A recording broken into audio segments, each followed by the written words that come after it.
Okay, let's get started. Thank you everyone for putting getting the chat activated. Sorry it took a second.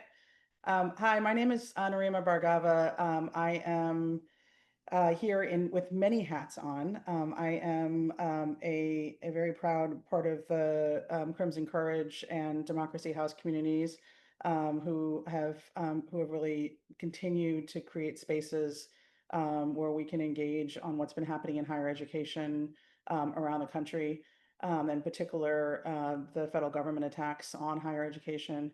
And I'm here with three extraordinary colleagues who are experts in higher education and in civil rights and in the First Amendment. And so we wanted to take the time today to do a couple things.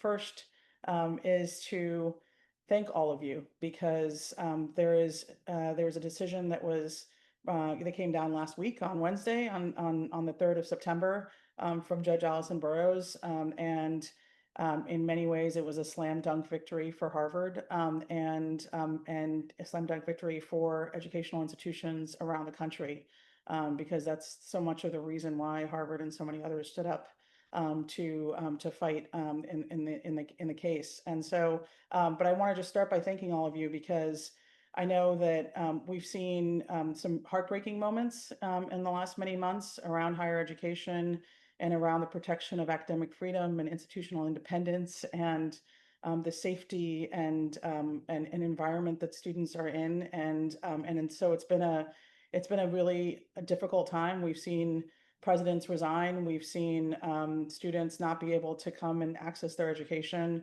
We've seen people who are fearful of being able to come and speak and teach and think and voice in the way in which higher education should certainly always be about. And so to be able to come together today and celebrate a win is a big deal.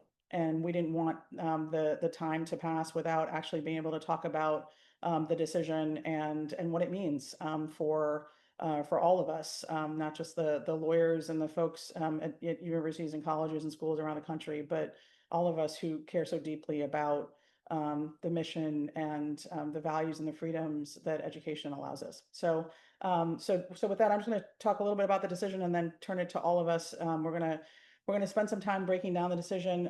Please do me a couple of favors. So the first thing is we're going to put some of the decision and other information in the chat.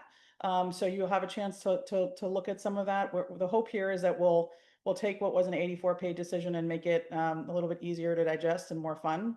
And then if you have questions, please put them into the Q&A, and we will have a significant amount of time for questions. This webinar is going to last an hour, but we will have time for questions right after all of us have a chance to sort of speak to some of the implications of the decision. And so really want to encourage you to answer those questions. Ask those questions. And I know there are many people who are wondering what comes next and whether there's going to be settlements. Those are very common questions we've already been getting from folks emailing them in. And so we will address, what we might expect next steps to be, but certainly do as much as we can on that in the Q&A too. So with that, as I think many of you know, there was a decision last week on Wednesday, September 3rd, from Judge Allison Burroughs. And it was a decision where she agreed with the plaintiffs who brought two different cases. So the Harvard brought a case and the American Association of University Professors, AUP, brought a case. And those cases were heard and briefed on the same timeline. And so the decision that came out from the judge last week addressed both of those cases. And Judge Burroughs agreed with Harvard and the AUP that the federal government deciding to slash more than $2 billion in funds was done in retaliation for Harvard's decision to fight, to try and to file a lawsuit to push back on the federal government's efforts to try and take over a wide range of functions at Harvard. And so the court found that they had acted in retaliation of Harvard's attempt to fight and efforts to fight. And secondly, found that most of the reasons they tried to change their tune. We'll talk about that in a little bit, but a lot of the reasons why the federal government had stated that they were coming after Harvard is because Harvard hadn't addressed anti-Semitism sufficiently on campus. The court found that a couple of things about that. One is that in trying to actually investigate anti-Semitism, which they didn't have any kind of investigation or findings or process here, that they hadn't actually followed the process that was required under Title VI of the Civil Rights Act of 1964. And Title VI protects against discrimination on the basis of race, color, national origin, and certainly the anti-Semitism is considered under Title VI, and the court found that they hadn't actually followed any of the procedures that they were supposed to follow before deciding all of a sudden to cut off funds. And so it was also a violation of the procedures and process under Title VI. And a lot of that goes under something called the Administrative Procedures Act. The last part of this is that the court found that that the actions that were taken by the federal government were arbitrary and capricious, because the reason that they gave, which is they wanted to combat anti-Semitism, had nothing to do with what they did in this case, which is to slash billions of dollars in research funding, ending up hurting a lot of people, the livelihoods, the efforts to improve and save lives that are happening in research institutions all across the country affiliated with Harvard. And so the court found that there was no reasonable explanation or any kind of relation between anti-Semitism and what actions and tactics the federal government has used here. And so for all of those reasons, the court has put into place a permanent injunction that basically says the freezing of funds that took place in April, May, and on many occasions since then from the federal government, that freeze has been lifted. We haven't yet seen any money flowing, so that is something to certainly be concerned with. But that freeze has been lifted, and it can't be reimposed according to the court's decision, because the very basis of it is a problem under both the Constitution and federal law. So with that, that's my very quick summary of the decision. But I want to turn to the three people who are joining me on screen, and I'm going to do a very quick introduction of all three of them. Corey Stoughton has been counsel for the American Association of University Professors in the case. I had the real honor of being able to watch Corey argue this case in federal court in front of Judge Burroughs, and the victory is very much to AUP and their efforts to make sure that their members, and I'll have Corey talk about that, are protected in all the ways that the Constitution and certainly federal law provides. And Corey and I both share many origin stories, including being at the Justice Department, which is where I also am here with my colleague, Whitney Pellegrino.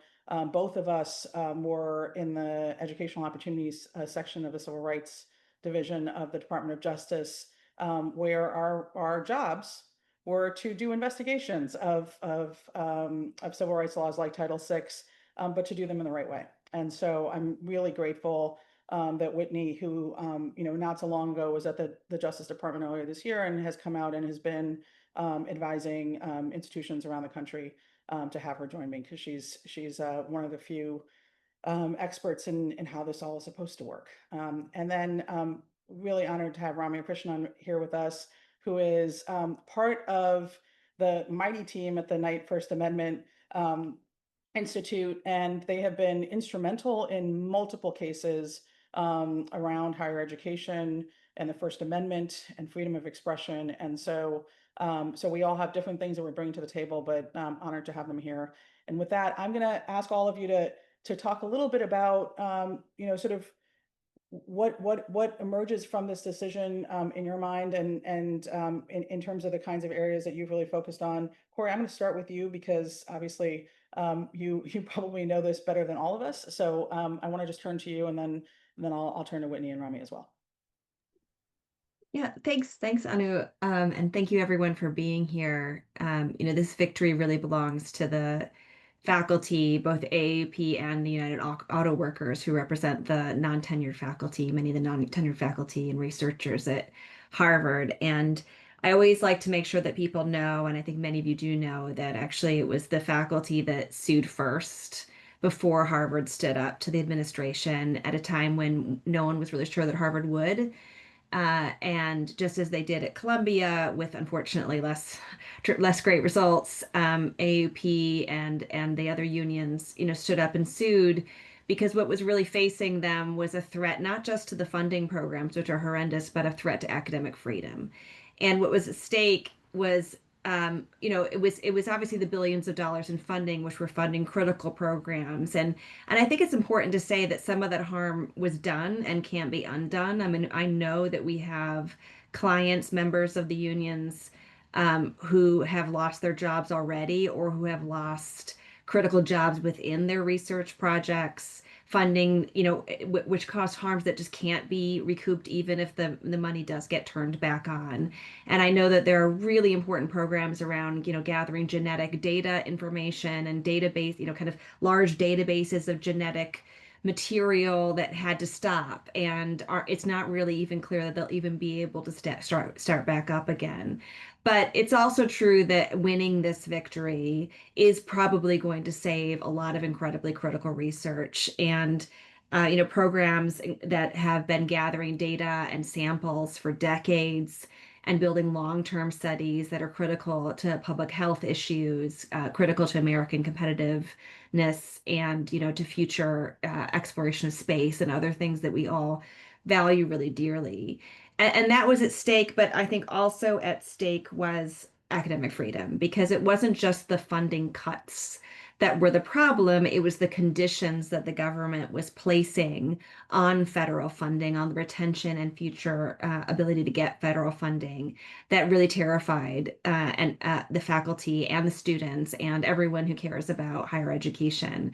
Some of the demands that were made public in some of the letters that came out in the Harvard litigation were to subject entire departments to audits based on viewpoint diversity from the perspective of this administration, which I think everyone rightly feared wasn't really about diversity, but was about ideological slant and whether it was perceived to be sufficiently aligned with the administration's political views.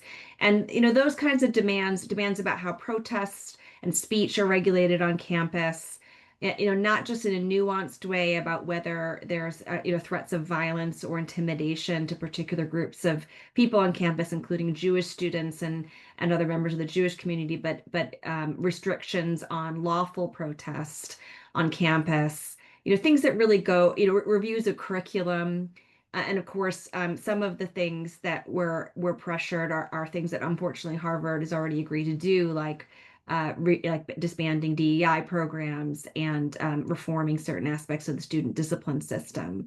And so we knew that that kind of coercion was having an effect already, and the faculty and Harvard community and the students were already feeling that. But the really, if I could use the technical legal term, bananas conditions that the administration placed on some of this funding took it outside the realm of any kind of reasonable reaction or reasonable response to anti-Semitism and really threatened the heart of academic freedom and free speech. And so that was what was at stake. And the decision was a resounding rejection of that approach, which I'm sure we'll get into more detail about. But as Anu, talked about it, it really,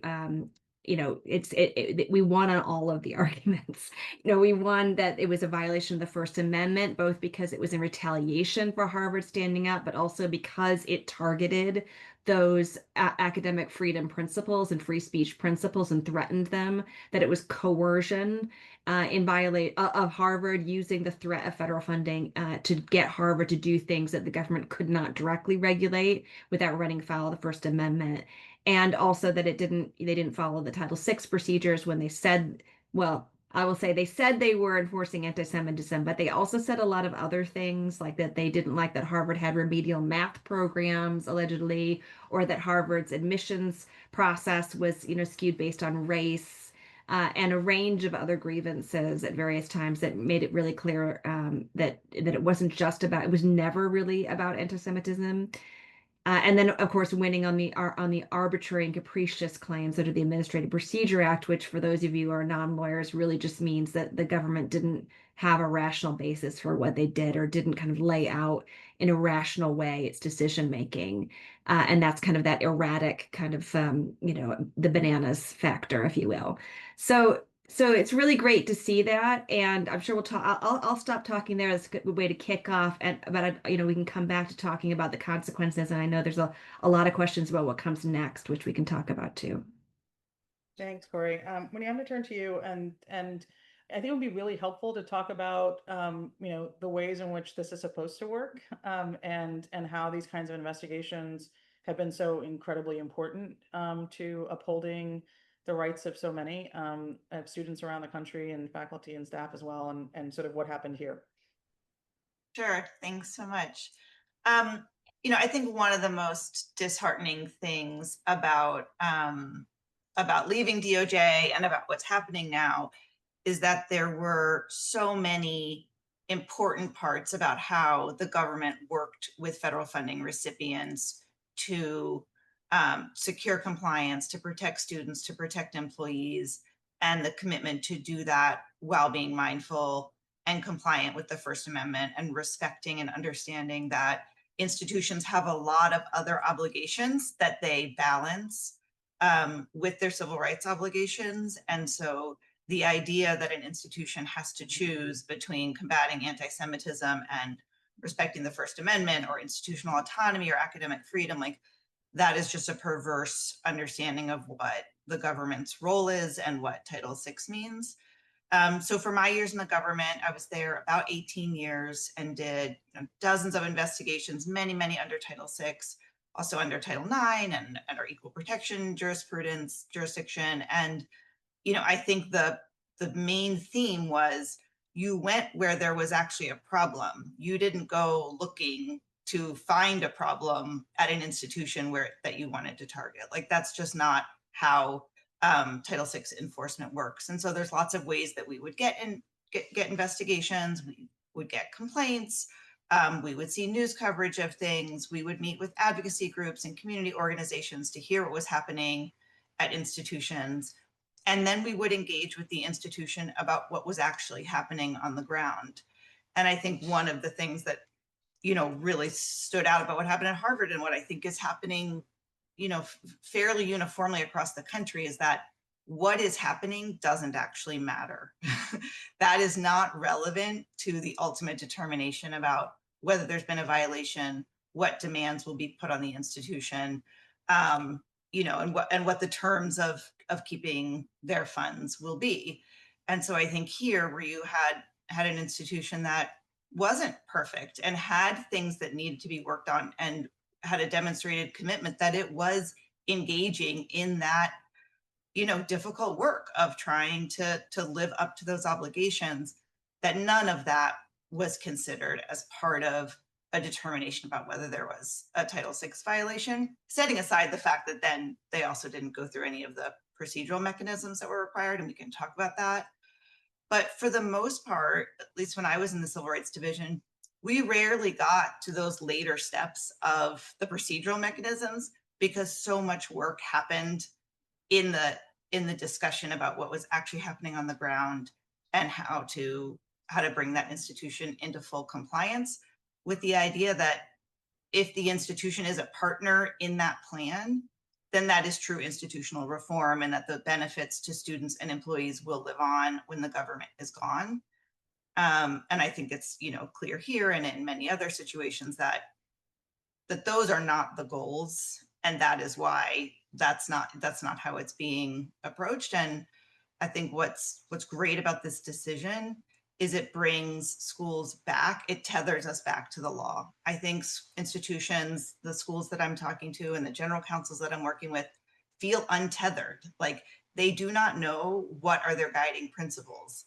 And they feel like very vulnerable, that without those guideposts as to what they're supposed to do or not do, that basically anyone could be targeted for anything at any time. And I think it's really important that this decision went back to Title VI and said, no, actually, Congress said what's supposed to happen if you're trying to combat anti-Semitism or other violations under Title VI, this is the statute that tells you how to do that. And these are the procedures that govern that process.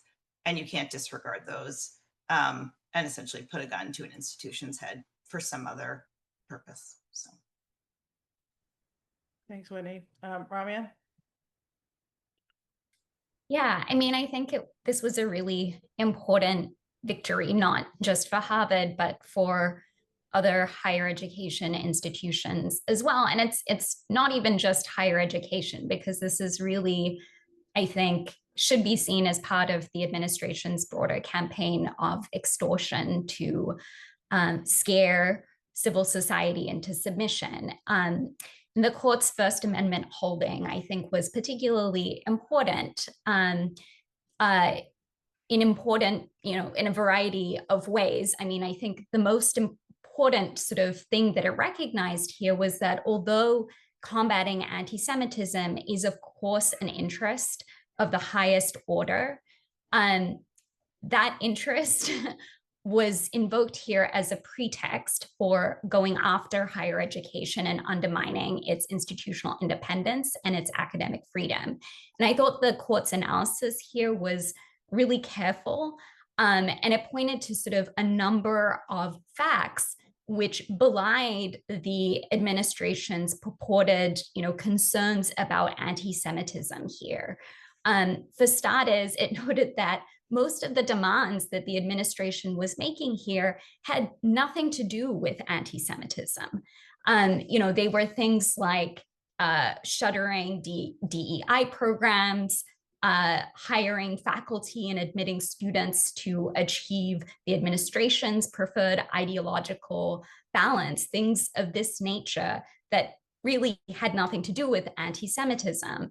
In addition to that, the administration hadn't bothered to sort of gather any data about anti-Semitism at Harvard. It didn't consider the value of the grants that it was ending, and it didn't consider whether terminating any of this critical research would actually help Jewish students at the university.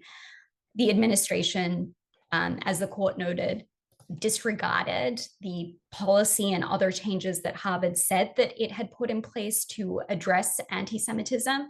And the final nail in the coffin was the administration has been very public about what the reasons for what it is doing here. And again, you've had the president, the Secretary of Education, other high-level officials in the administration making clear that their motivation here was ideological and it was not actually about ending discrimination.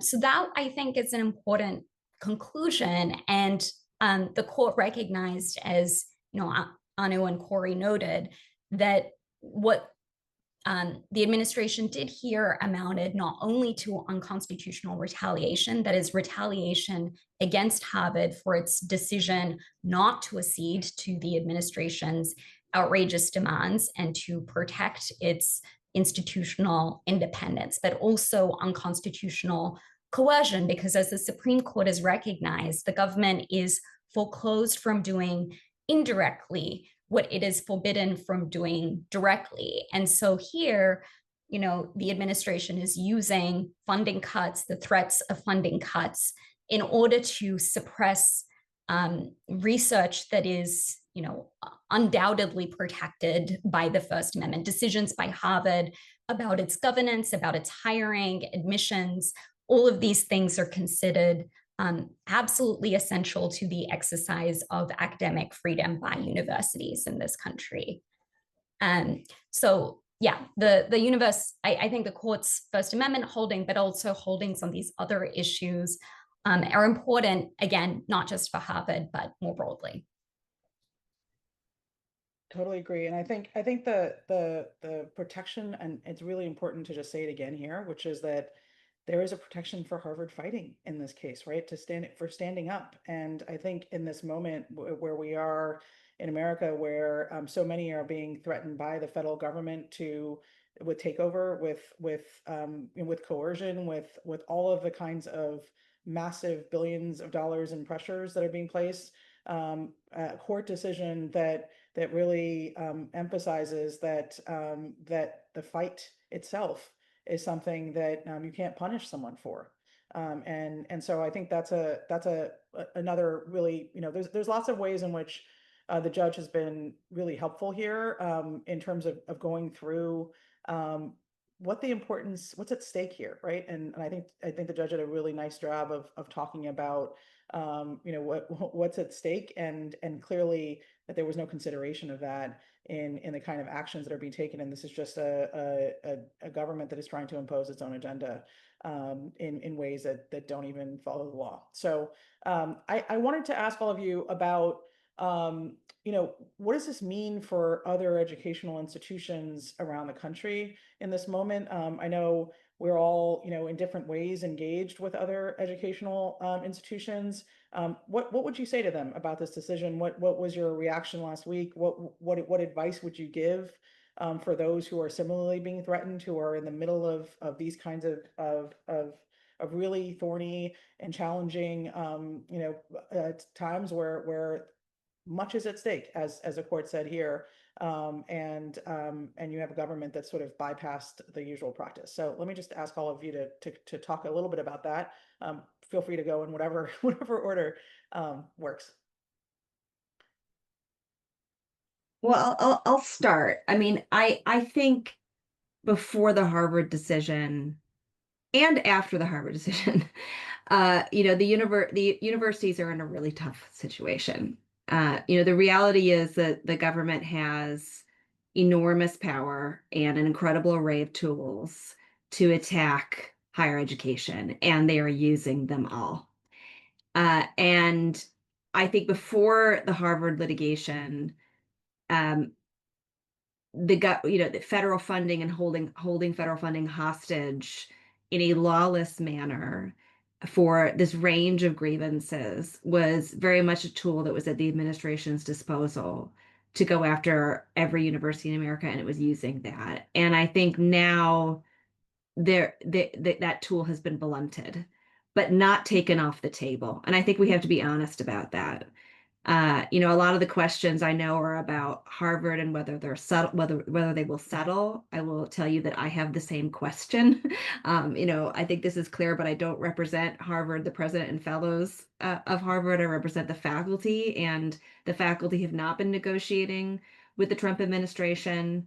It's the president and fellows that have been. And, on the one hand, obviously, the ruling takes the winds out of the sails of Harvard's need to settle, but not entirely, because the ruling is not a guarantee of future federal funding, and there's no real legal way to compel the government to give Harvard future federal funding, or for any university to do that. And as we've seen, there are just other ways that the administration can go after universities. So if buying peace is possible, one can understand why universities want to do that. I think there's a real question about whether buying peace is possible with the Trump administration. I think some law firms have had experiences that cast some doubt on that. But if it is possible, one can see why they'd be thinking about it. And at the very least, I think all of the universities that have been facing these kinds of pressures now have more bargaining leverage. I think that's at a minimum true, and it's important. And they have more ability to resist to blunt that tool of abuse and unlawful abuse that the administration was using. So I think that's an important change, and I hope that it's put some wind in the sails, because we know that this is happening all across the country. We know it's happening at Northwestern. We know it's happening at UCLA. We know it's happening at UVA. We know it's happening in many, many places, and hopefully this will shift those dynamics significantly.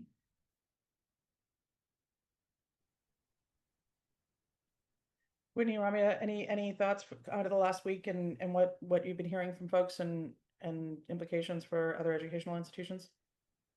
I mean, I think I mentioned this before, but I do think it's important to start with the fact that Harvard was actually trying to respond to anti-Semitism. It was not denying that that's an issue that it needed to take head on, and that it could have done more about. And I think, when I'm working with institutions, I really do start from the place of like, let's talk about what you're doing to respond to the real civil rights issues that your students and employees are facing, because that is actually your best defense.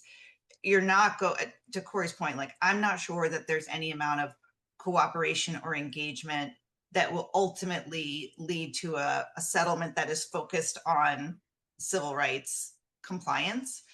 But actually complying with your civil rights obligations gets you a lot of the way there. And it puts you in a position, as Harvard was, to be able to say, okay, of these demands, yes, these are ones that we agree are important and related to the, to civil rights compliance and to combating anti-Semitism. And these other things are not. And I think creating that record for an institution about what they're doing and how they can meaningfully engage with the government about what they're willing to do, I think that helps courts draw that line between what is within the bounds of Title VI or under the APA, like what the government can ask institutions to do, and what things are just extra legal and, essentially, as Ramya and Corey said, coercion and unconstitutional conditions on participating in federal funding programs. So after that point, I think the next thing I would say is you're not going to be able to hide from this. And so you need to think about engaging with your faculty, your staff, your unions, your students. Like, the government would love to pit all of those entities and groups against each other, just as they're trying to pit all of the rest of us against each other.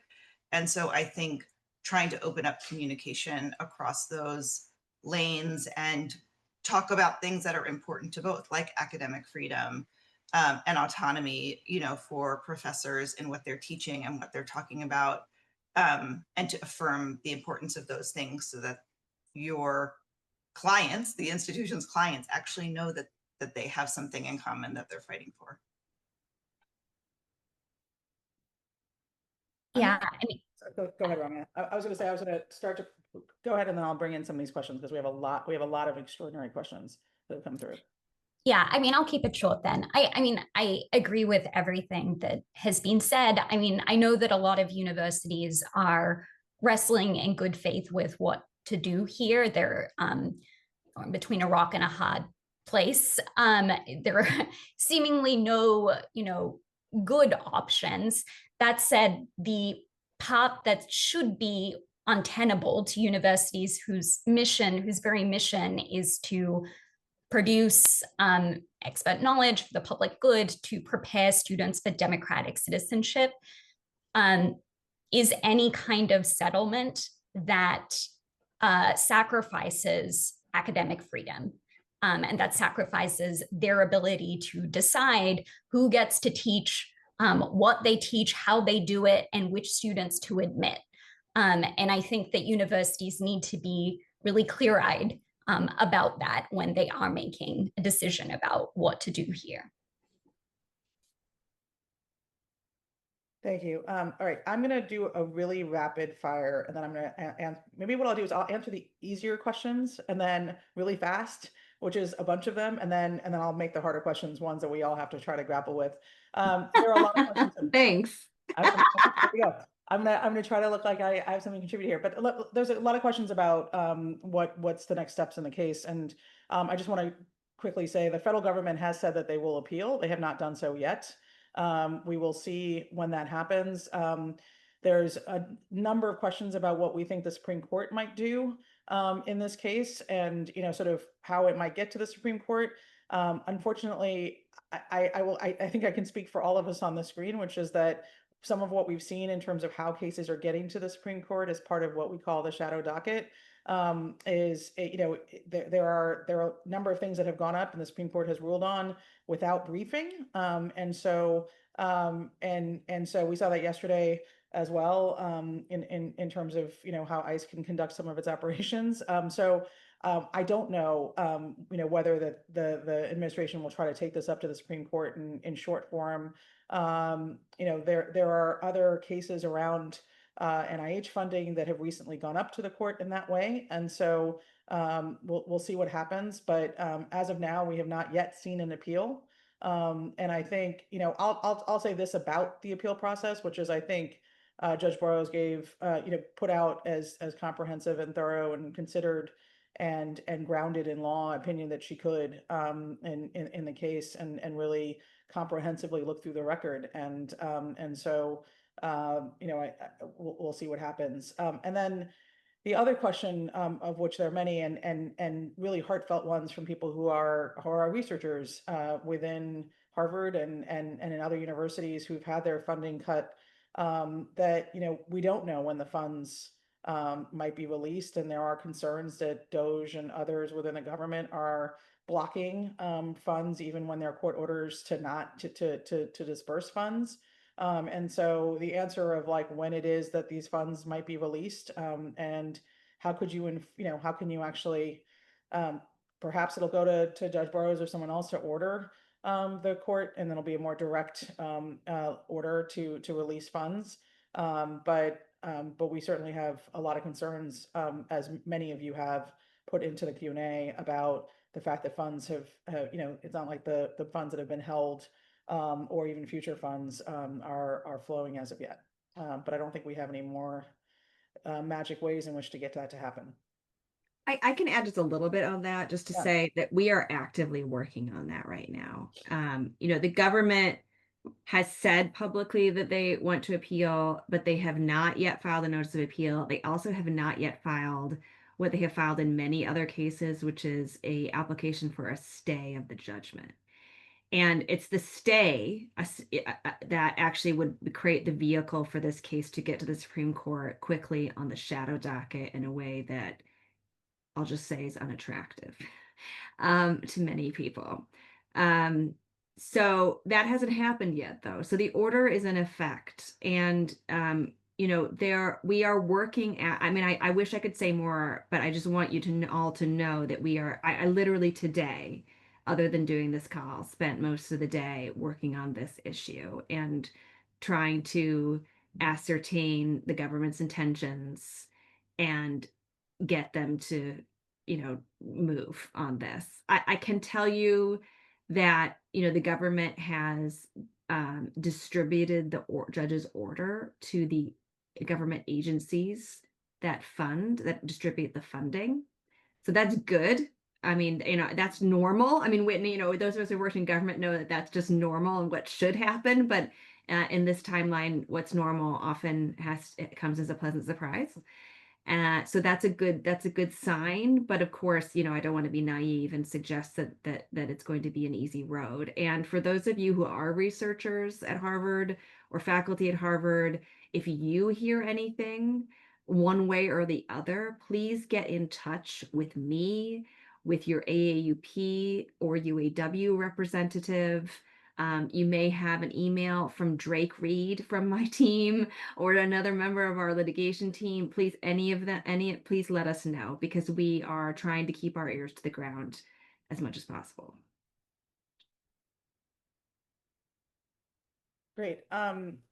A couple of other questions just about what are the ways in which I'm going to ask a broad question, like what are the ways in which the communities of alums, of students, of faculty, what are the ways in which people can engage right now in terms of their own institutions within even the Harvard community to try and move things forward here, given this decision, and obviously some of the things we just talked about in terms of trying to make sure that the damage that has already really been felt is addressed. Any thoughts on that one? I mean, the alumni of Harvard is very important to Harvard. And so it's important that alumni have their voices heard on this.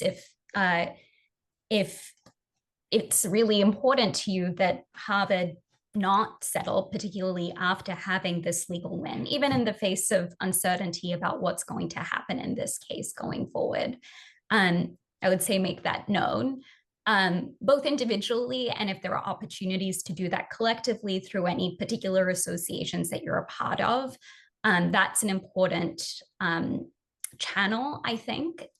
If you are currently employed at Harvard in any kind of capacity, whether as a faculty member or as a staff member, please join your AAUP chapter. They're doing incredibly important work to defend academic freedom, both at Harvard, obviously, but also nationally. And really, this attack on higher education is national, in terms of its scale. Yeah, and we're going to have both from Crimson Courage and from Democracy House folks talking about the ways in which, certainly alum communities and many others can engage.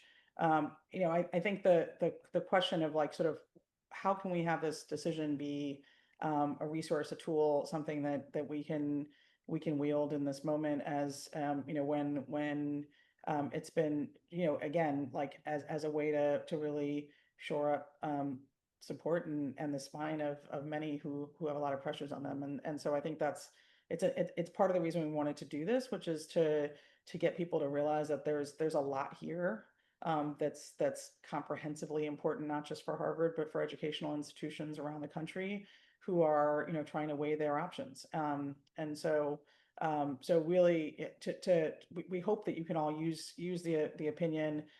We can drop the opinion and the docket in the chat, but just to use that in whatever way you can. I think that, let me just ask that, Corey, I know we talked a little bit about the settlement conversation. I do think this question of all of the different threats that educational institutions are facing. So to be clear with everyone here, this decision only addressed the administration's slashing of funding for research. It did not address the ways in which they've come after international students and scholars. It does not address the threats to on endowment taxes, on tax exempt status, on pretty much we've seen like I think it's in the more than 17 or 18 ways in which Harvard has been there have been attacks on Harvard by the federal government. And then, of course, we've seen different kinds of attacks at educational institutions around the country as well. And so the funding piece has been certainly essential to this, and because you're seeing part of what we saw in this case, which is that the funding had absolutely nothing to do with the thing that Harvard said it was. I mean, that the federal government said it was worried about. It was an important way in which to fight this. But I do want to be clear, as there are a number of questions about what's going to happen in some of these other contexts, that this is not a decision that addresses them. Though I think the court's reasoning here, which is that that the administration is coming after Harvard and using tactics that really don't have any kind of basis or reason, or and they're not taking kind of what the impact of it is. And I think those things are important. And the fact that they have not gone through any kind of process that they're supposed to go through under Title VI means that all these anti-Semitism investigations, all the sort of DEI investigations that they're doing around the country, that they need to go through a process for them. And that's, they can't just completely decide tomorrow that someone's their enemy and take away funding based on Title VI or based on based on some behavior that took place without any kind of process around that. And that's an important part of the decision too. Yeah, and I just add, I saw there were some questions about like student voices and students' experiences with anti-Semitism and how did those factor into all of this, if at all. And I would just say like that sort of goes back to the original point that like what the government is supposed to do is conduct a robust investigation, to talk to students, to talk to employees, to gather all of that information and then figure out, okay, was there severe and pervasive harassment? How did the school respond? Were they deliberately indifferent? How, what are all of the things that they put in place to protect students? And then to the extent there are still problems, what does the institution need to do to address them? Because that didn't happen, Harvard has engaged with students and I think has done a lot of that work on its own, but it wasn't through the course of the government's investigation, which is traditionally how you would marshal those stories in determining whether there had been a violation of Title VI. So, I think that's sort of what I was saying for institutions, like do that work yourself. If the government is not going to actually use its power to understand students' experience, understand faculty's experience, and try to solve those civil rights issues, then institutions should be doing that, because that will be, one, the best way to make sure you're taking care of your students and your employees and your climate, your civil rights obligations, and your best way to defend that you've done that work, even if the government doesn't do it.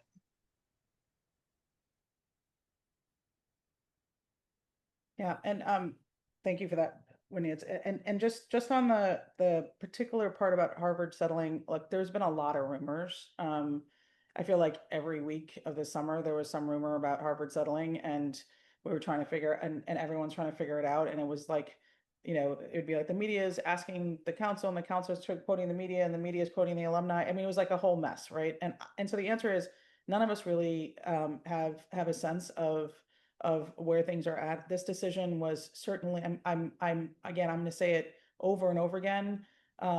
Gratitude to everyone who has stood up in signing letters, signing petitions, making your voice heard, writing letters to the administration, doing whatever you can do, because it is actually a really monumental moment that this decision this is one that Harvard fought, but there's a decision that came down before there was a settlement. I think it's really important to have this decision, no matter what happens next. It's really important to have this decision, really, as Whitney said, bringing back the law into this conversation, because in so many ways, this administration has not been acting in a way that it just kind of assumes it can do whatever it wants. And so it was important to have the decision come down before that took place. And so the question of I'm hoping that this means that Harvard has a different kind of seat at the bargaining table,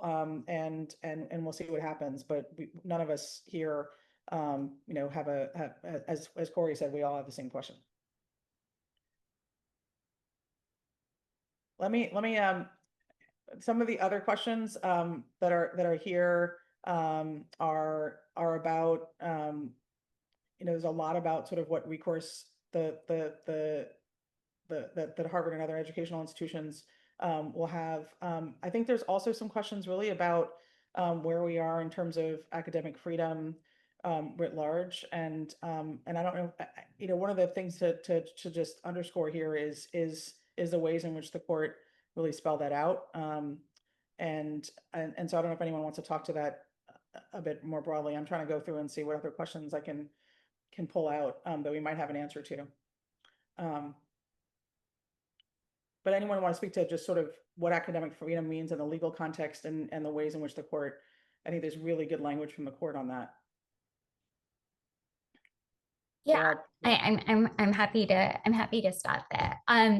Yeah, I mean, academic freedom is crucial, as the court recognized, and as the Supreme Court has recognized in a previous case from well over 50 years ago. Academic freedom really comprises for the university for things, and I mentioned these earlier, but the right to decide, who teaches, what they teach, how they teach, and which students to admit.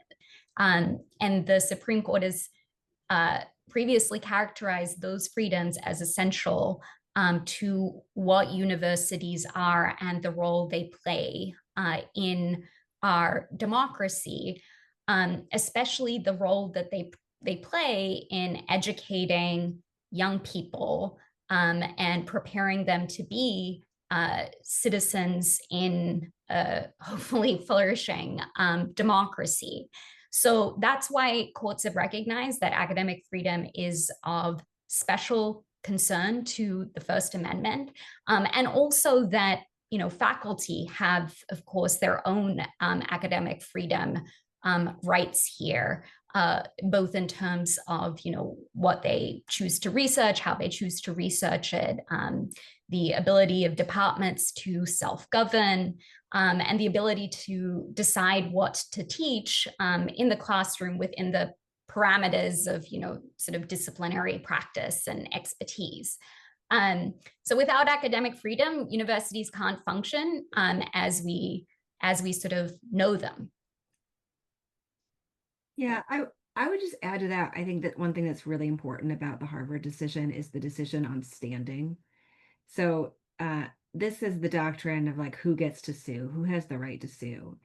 And one really disappointing thing that happened in with Columbia is that when the faculty stood up to sue, unfortunately, the district court in New York, the judge there dismissed the lawsuit on standing grounds and said that basically the faculty were not could not come to court and complain about what the administration was doing to to Columbia because it was really a dispute between Columbia, the administration, and the Trump administration. Columbia's administration, the Trump administration. And I think that was, that was such a horrendous moment. I mean, it's a terrible decision and a really horrendous moment, dispiriting moment for faculty around the country because the court was essentially saying we're going to cut the faculty out of this conversation entirely and not give them any mechanism to go into court and vindicate those important rights that Ramya just talked about. And even we had to work really hard to get that decision in this case. Harvard, the corporation's standing was never in question, and the government always said that we should go away, just like the Columbia faculty had to go away. And even the day when we stood up in court to argue it, the first thing the judge said is, why shouldn't I just rule in the Harvard corporation's case and stay your case and not deal with your more complicated standing issues that you raise? Which the result of that would have been to get a ruling just for Harvard, but not for the faculty. And that would have been really difficult for amongst other reasons, because then the faculty wouldn't have an enforceable judgment. And if Harvard did decide to settle, and particularly if they decided to settle on terms that were horrendous and an attack themselves on the faculty's academic freedom, the way that many people from Columbia feel that Columbia did, we would not have had a court order to enforce. And so we had to, for those of you who were there, I spent quite a lot of time in court that day trying to explain to the judge why she shouldn't do that. And thank goodness she heard that. And boy, did she. I mean, the ruling on standing is a very strong one. And I think it should embolden and help support any other faculty at other universities whose faculty unions want to step in and take that stance to make sure that they have the ability to get in the courtroom door on that. That's because, there's substantive rights, but then if you don't have procedural rights, you can't exercise, protect your substantive rights. And standing, as we've seen across the board in a range of cases involving the Trump administration, has been one of the ways that courts, including the Supreme Court, have really brushed aside efforts to challenge some of the more egregious abuses of power. Thank you. Before I turn it over to Naoka Carey and Amber French from Crimson Courage and Democracy House, I just wanted to end with actually some of what the court said, in what Judge Burroughs said in her decision, because I think her last couple of pages are pretty powerful. And so I'm just going to read 3 lines and then I'm going to turn it over. The first is about, she talks about free speech, and she says, free speech has always been a hallmark of our democracy. Supreme Court itself has recognized that efforts to educate people, change minds, and foster tolerance all benefit from more open communication, not less. And a few sentences after that, says very clearly that combating anti-Semitism cannot be accomplished on the back of the First Amendment. And so, again, recognizing what's at stake here and also that this is not the way in which to address the kind of concerns that are coming up.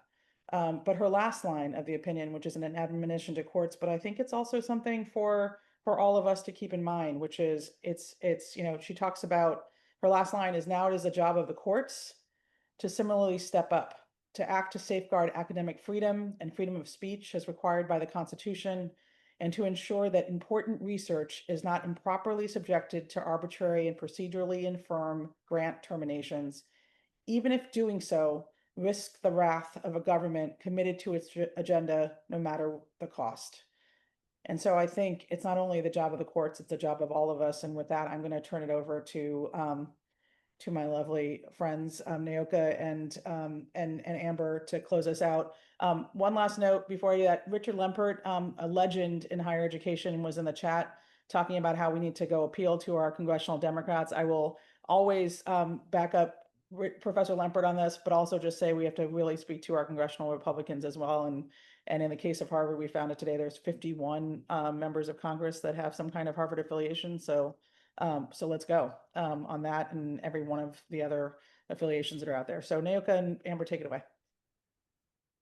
Sure. Amber, do you want to start or? Yeah, well, so first of all, that was amazing. Thank you all so much. The key to any organizing effort is celebration and also acknowledgement. So everybody who's on the call, please join me in just thanking Corey, Whitney, Ramya, and Anurima for that incredible presentation.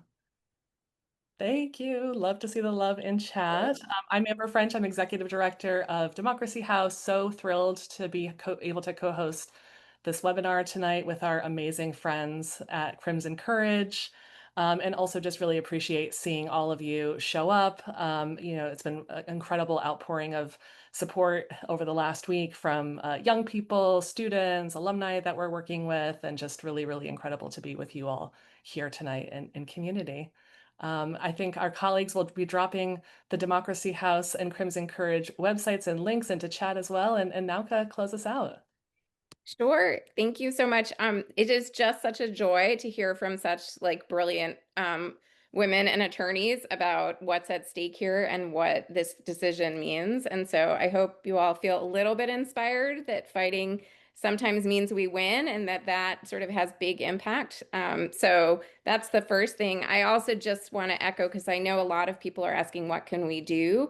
And so I know people are coming from a lot of different parts. I'm part of Crimson Courage, but a lot of you are coming from other universities and work with other universities. So just first, you can, whatever status you are, whether it's an alum or a student or somebody who's just affiliated in other ways as a faculty member or as a parent, you can reach out to the universities you're in touch with and just let them know that academic freedom really matters and that they should be standing up for it wherever they can and in whatever ways that they can. But also, Amber and I both work with organizations, both Crimson Courage and Democracy House, and working together are hoping to pull together sort of more organized responses to that. So we definitely urge you to look into our groups to try to get engaged in some of that more collective work. And you've certainly heard about the collective work of the AAUP tonight too. So there's lots of collective opportunities, but also individually you can all do stuff. So we encourage you to do that as well. So, and thank you again to our panelists. You are all incredible. It's really great to hear from you. So congrats to everybody here on the win. It's everyone's work and it's everyone's doing. And it's really important that we celebrate the wins and we keep fighting with those wins in hand. So thank you all for coming and thank you for listening in. Really appreciate it.